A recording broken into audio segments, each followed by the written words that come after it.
boleh saya minta waktunya sebentar? Ya, bisa silakan. Ya, saya ini hendak mewawancari Bu Aji dalam rangka penyelesaian tugas kami di calon guru penggerak angkatan 11 Kabupaten Sopeng terkait pengambilan keputusan dilema etika atau kebutuhan moral. Pak Begi, selama ini bagaimana Ibu Aji dapat mengidentifikasi kasus-kasus yang merupakan dilema etika atau kebutuhan moral? Terima kasih. Jadi saya selaku penanggung jawab pendidikan di SD 53 Lajadala ini, bila mana mengalami kasus semacam ini, yang saya tahu biasanya itu kalau ada dilema etika saat ada konflik antara aturan yang ada di sekolah dengan kebutuhan pribadi siswa. Seperti kasus ada siswa yang terlambat masuk sekolah, sementara guru piket yang menjemput siswa di depan itu sudah menutup pagar, maka selaku pimpinan dan penanggung jawab pendidikan di sini tetap memperhatikan bila mana siswa itu betul-betul memiliki niat yang tinggi untuk belajar, maka otomatis sebagai penanggung jawab pendidikan mengizinkan untuk masuk. Begitu pula misalnya ada kasus-kasus yang lain, misalnya siswa berkelahi, maka sebagai penanggung jawab pendidikan kita menyelesaikan konflik ini dengan secara damai berdasarkan aturan yang ada di sekolah kita. Sebenarnya saya Bu Aji. Terus pertanyaan saya berikutnya, selama ini bagaimana Ibu Aji menjalankan keputusan atau pengambilan keputusan di sekolah Ibu Aji SD 53 Lajadala ini, terutama untuk kasus-kasus di mana ada dua kepentingan yang sama-sama benar atau sama mengandung nilai kebajikan? Ya, terima kasih. Saya selaku penanggung jawab pendidikan di sekolah ini, bila mana mengalami kasus semacam ini, maka saya biasanya itu mengajak pihak sekolah untuk melakukan musyawarah atau berdiskusi dan mempertimbangkan kedua kasus ini dan sama-sama memiliki kepentingan dan kami menyelesaikan masalah ini bersama pihak sekolah dan mempertimbangkan kedua sisi permasalahan ini, dan kita akan mengambil keputusan yang adil untuk keduanya. Terima kasih. Ya, kemudian langkah-langkah atau prosedur seperti apa yang biasa Ibu Aji lakukan selama ini? Terima kasih. Ada pun langkah-langkah yang kami lakukan. Yang pertama, kita mengumpulkan semua informasi yang terkait. Setelah itu kita mengidentifikasi nilai-nilai yang bertentangan. Selanjutnya, setelah kita identifikasi, kita pertimbangkan dampak keputusan untuk semua orang. Kemudian yang keempat, kita melakukan musyawarah atau diskusi dengan tim. Yang kelima, kita mengambil keputusan berdasarkan analisis tersebut. Dan yang terakhir, kita membuat rencana untuk melaksanakan keputusan. Jadi ada 6 langkah yang kami lakukan di sekolah ini. Bila mana ada permasalahan-permasalahan yang kita temukan. Terima kasih. Ya, langkah-langkahnya luar biasa ya Bu Aji. Selanjutnya adalah hal-hal apa saja yang selama ini Ibu Aji anggap efektif dalam pengambilan keputusan pada kasus-kasus dilema etika. Terima kasih. Adapun hal-hal yang paling efektif kami lakukan bila menemukan kasus-kasus dilema seperti itu, yang pertama kami melibatkan berbagai orang dalam hal ini pihak sekolah, baik dari guru, komunitas sekolah tidak lepas, dan orang tua siswa bila ada hubungannya, begitu pula dengan masyarakat dalam proses untuk mengambil keputusan. Jadi kita melakukan komunikasi dengan jelas dan transparan dalam mengambil keputusan. Juga kita tidak lupa mengikuti prosedur yang sudah ada dan memastikan keputusan apakah itu sesuai dengan prinsip-prinsip aturan yang ada di sekolah kita, ataukah sesuai dengan prinsip atau etika kemanusiaan dan memanusiakan manusia. Terima kasih. Hal-hal apa saja yang selama ini merupakan tantangan dalam pengambilan keputusan pada kasus-kasus dilematika? Terima kasih. Adapun tantangan yang termasuk konflik kepentingan antara pihak yang terlibat, apakah itu merupakan tekanan dari luar dan ketidakpastian dalam memilih keputusan yang tepat. Jadi kadang-kadang sulit untuk membuat keputusan yang diterima oleh semua pihak. Jadi itu merupakan tantangan bagi kami selaku penanggung jawab pendidikan di sekolah ini. Kemudian Bu Aji, apakah Ibu Aji memiliki sebuah tata cara atau jadwal tertentu dalam sebuah penyelesaian kasus dilematika? Apakah Anda langsung menyelesaikan di tempat atau memiliki sebuah jadwal untuk menyelesaikannya?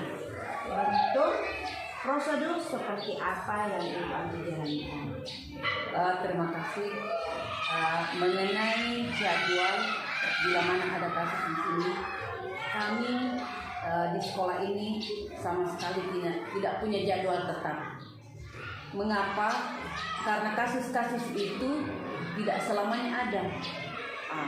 Tetapi saya selalu berusaha untuk menyelesaikan masalah secepat mungkin, sambil memastikan semua langkah yang diambil dengan hati-hati.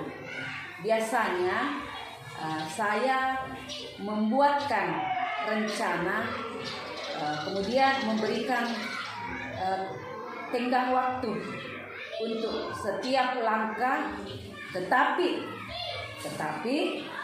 fleksibel dalam hal ini jika situasinya berubah. Terima kasih.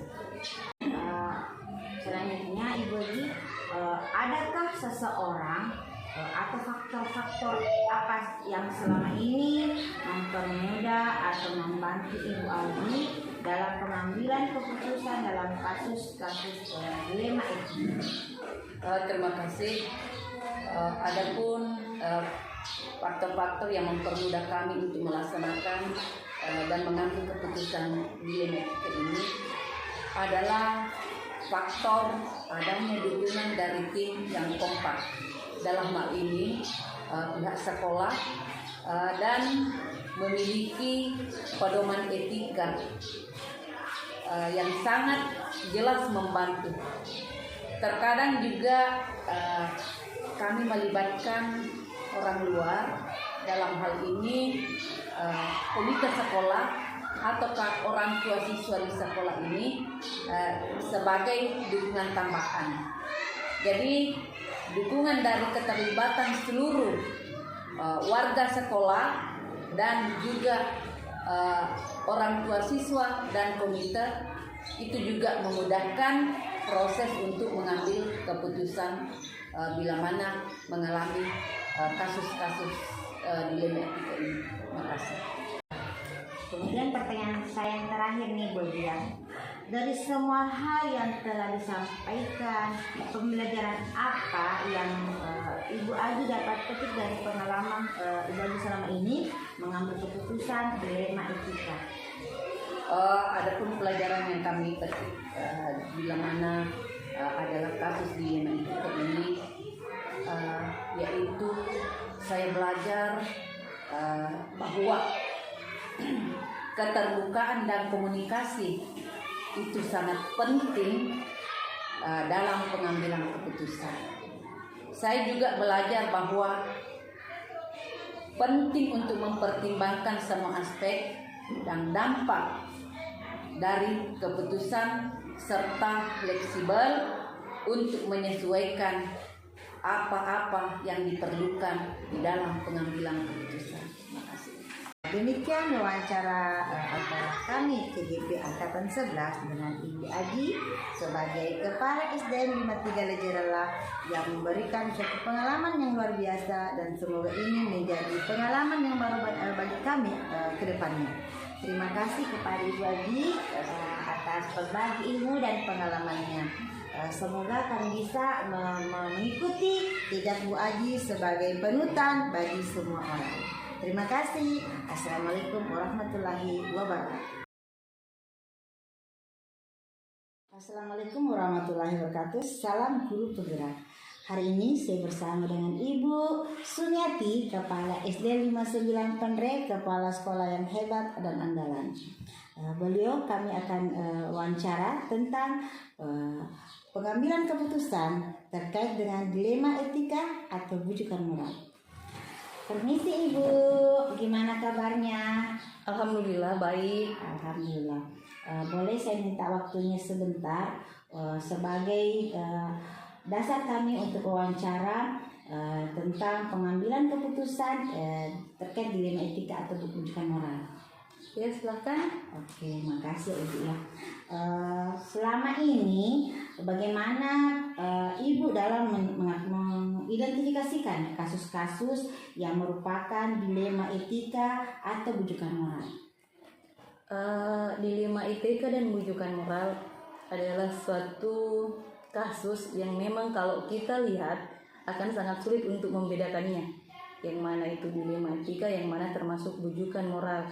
Tapi selama ini saya hanya berdasar pada apakah kasus itu ada kaitannya dengan kepentingan pribadi atau ada kepentingan yang mengakibatkan misalnya orang itu harus, intinya dia harus didahulukan. Apakah dia termasuk itu kepentingan pribadi atau itu termasuk kepentingan umum. Intinya semua kasus yang masuk di sekolah harus dilihat dan diperhatikan akarnya mulai dari mana, dampaknya seperti apa ke guru. Kemudian harus penuh pertimbangan dan berdasarkan atas keputusan yang sudah diambil bersama dengan teman-teman di sekolah. Seperti itu, Bu. Pertanyaan selanjutnya, selama ini bagaimana Ibu menjalankan pengambilan keputusan di SD 59 Penre ini, terutama untuk kasus-kasus di mana ada dua kepentingan yang sama-sama benar atau sama mengandung nilai kebajikan? Selama ini, baik itu keputusan apapun yang baik menyangkut guru ataupun siswa, saya biasanya selalu berkonsultasi dengan pihak atau warga yang ada di sekolah. Jika permasalahan itu antara rekan guru atau dengan siswa, yang seperti yang tadi dibahasakan bahwa apabila itu dua-duanya mengandung unsur yang sama-sama penting, hal yang paling dan selalu akan saya lakukan adalah semua keputusan berdasarkan hasil kesepakatan bersama di sekolah. Intinya, hasil keputusan itu dapat dipertanggungjawabkan bersama di sekolah. Jadi, apapun permasalahannya, serumit apapun, jika dilakukan secara bersama-sama dan diselesaikan secara bersama-sama, saya rasa tidak ada masalah. Jika keduanya pun memang kita harus berdasarkan asas keadilan, artinya kita harus lihat siapa yang lebih prioritas, siapa yang lebih membutuhkan, kemudian kembali ke awal. Kita harus mengambil keputusan berdasarkan keputusan bersama. Langkah-langkah atau prosedur seperti apa yang biasa Ibu lakukan selama ini? Kalau langkah-langkah dan prosedur yang saya lakukan, biasanya misalnya ada permasalahan yang saya dapat, yang saya temukan di sekolah. Yang pertama, saya dulu mencari atau lebih menelusuri permasalahannya seperti apa. Misal salah seorang guru saya bermasalah dalam hal kedisiplinan atau apapun itu, saya harus tahu dulu dia alasannya kenapa seperti itu, dia punya permasalahan seperti apa. Saya bertemu dengan yang terkait dengan yang terjadi permasalahan itu. Kemudian setelah itu saya akan bersama-sama dengan teman yang lain untuk mencari solusinya. Apabila nanti setelah bertemu dengan teman yang bermasalah, saya akan mencari solusi dan tidak ditemukan solusi, saya biasanya ketika saya tidak menemukan solusinya, saya akan meminta pandangan atau masukan dari komite ataupun pengawas sekolah. Jadi saya beranggapan bahwa mereka adalah orang-orang yang perlu dilibatkan dalam hal apapun yang berkaitan dengan sekolah. Karena kenapa? Mereka adalah orang-orang yang memang bisa dijadikan orang tua dalam hal pemberian kebijakan jika memang sudah tidak menemukan solusi dari permasalahan tersebut. Luar biasa ya Bu ya. Hal-hal apa saja yang selama ini Ibu anggap efektif dalam pengambilan keputusan pada kasus-kasus dilema etika? Kalau berbicara efektif, yang lebih efektif itu adalah ketika terjadi masalah, kita harus membicarakannya dengan baik. Intinya seperti ini, kita harus menjalin komunikasi. Ketika komunikasi antar rekan guru atau yang bermasalah di sekolah terputus, maka semuanya akan maksudnya semuanya tidak akan bisa terselesaikan dengan baik. Jadi hal yang paling efektif adalah dengan komunikasi. Itu memang yang harus memang diterapkan apapun masalahnya. Yang paling penting adalah kita harus berkomunikasi, bicarakan baik-baik, kemudian diskusikan secara baik, kemudian pengambilan keputusannya pun harus melalui diskusi dan musyawarah bersama. Hal-hal apa saja yang selama ini merupakan tantangan dalam pengambilan keputusan pada kasus-kasus dilema etika? Kalau yang menjadi tantangan sebenarnya banyak ya Bu ya, terutama ketika kita menghadapi seseorang. Karena kenapa setiap pengambilan keputusan itu kita kan melibatkan beberapa orang. Artinya ketika pengambilan keputusan itu dalam bentuk musyawarah, di setiap orang itu memiliki pendapat yang berbeda. Itulah yang biasanya yang menjadi tantangan. Intinya ketika kita ingin mengambil keputusan melalui musyawarah, tantangan terberatnya adalah ketika ingin berdiskusi dengan teman-teman yang setiap orang memiliki pendapat dan argumen yang berbeda. Sehingga ketika terjadi perbedaan pendapat, itu yang harus kita satukan. Jadi saya rasa tantangannya hanya dari situ sih Bu, bukan yang dari berbagai hal yang seperti apa. Intinya kita harus bisa mengambil jalan tengah jika terjadi perbedaan pendapat dan tidak menyinggung perasaan dan merugikan orang lain. Apakah Anda, apakah Ibu memiliki sebuah tata cara atau jadwal tertentu dalam sebuah menyelesaikan kasus dilema etika di SD Negeri ini? Kalau jadwal sih tidak ada Bu. Artinya itu bisa secara maksudnya itu bisa disesuaikan dengan keadaan. Misal kalau masalahnya ringan, saya bisa selesaikan secepatnya. Kalau masalahnya berat, saya butuh beberapa waktu untuk menelusuri hal-hal tersebut. Jadi saya tidak punya patokan bilang waktunya harus begini-begini, tidak. Intinya saya bisa menyesuaikan dengan keadaan yang terjadi. Jadi saya tidak punya waktu. Tapi dalam setiap masalah yang paling penting saya harus bisa menyelesaikan secepat mungkin dan tidak akan saya biarkan berlarut-larut. Jadi Ibu apakah langsung menyelesaikan di tempat itu? Kalau langsung menyelesaikan di tempat itu tergantung dari kondisi masalah yang terjadi sih sebenarnya. Kalau masalahnya ringan, langsung bisa diselesaikan di tempat. Kalaupun masalahnya butuh dideteksi atau ditelusuri lebih lanjut, saya akan menelusurinya dulu, melihat situasinya dulu, baru saya selesaikan secara perlahan.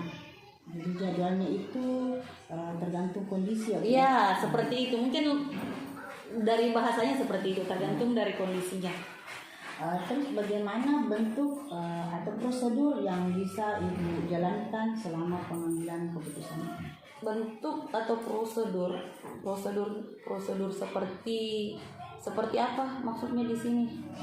Misalnya langkah-langkahnya ibu dalam menyelesaikan kasus dilema etika, entah itu dilema etika yang bisa diselesaikan di saat itu atau butuh waktu yang seperti tadi dijelaskan.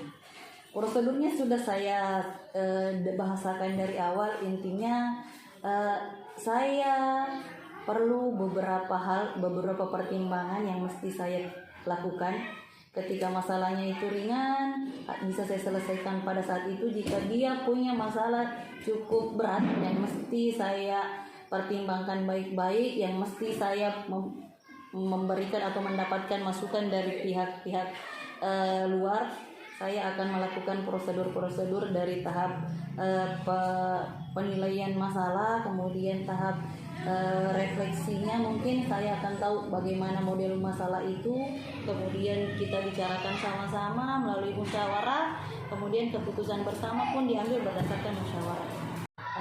Adakah seseorang atau faktor-faktor yang selama ini mempermudah atau membantu ibu dalam pengambilan keputusan, khususnya dalam menangani kasus dilema etika? Kalau berbicara adakah seseorang, bukan seseorang ya Bu, karena saya setiap melakukan pengambilan keputusan itu berdasarkan tim kerja, bukan seseorang. Artinya di sini mempermudah dalam hal memberikan masukan atau pandangan. Biasanya orang terakhir yang saya mintai masukan atau pendapat itu biasanya dari pengawas atau ketua komite, yang saya anggap mereka adalah orang yang dituakan yang bisa menangani masalah itu. Kalau seseorang, saya rasa jika ingin menyebut seseorang, bukan seseorang ya Bu ya, itu adalah suatu teamwork, kerjasama antara semua stakeholder yang ada di sekolah. Ini adalah pertanyaan terakhir ya Bu. Dari semua hal yang tadi disampaikan, pembelajaran apa yang dapat ibu petik dari pengalaman ibu selama mengambil keputusan terkait kasus dilema etika di SD Negeri 59 Pondok ini? Pembelajaran yang paling membekas kalau dari selama ini masalah-masalah yang saya hadapi di SD ini, bahwa dalam suatu penyelesaian masalah atau pengambilan keputusan harus berdasarkan kesepakatan bersama dan tidak merugikan pihak manapun. Jika itu masalah yang terjadi di sekolah bisa diselesaikan dengan baik, dengan komunikasi, dengan musyawarah, semuanya saya rasa tidak ada masalah yang berat. Jadi ada 3 hal yang bisa saya petik dari sini. Yang pertama adalah musyawarah, yang kedua komunikasi, yang ketiga adil. Saya rasa itu poin pentingnya. Demikian wawancara kita pada hari ini bersama dengan Ibu Kepala Sekolah Hebat Ibu Sumiati, Kepala SD Negeri 59 Pendrek. Semoga apa yang Ibu bagikan ke saya, baik berupa ilmu dan pengalaman, bisa menjadi pengalaman yang baru bagi kami para calon guru penggerak angkatan 11, dan tentunya semoga saya bisa mengikuti jejak Ibu sebagai panutan bagi semua guru Indonesia. Terima kasih, salam guru hebat penggerak angkatan 11.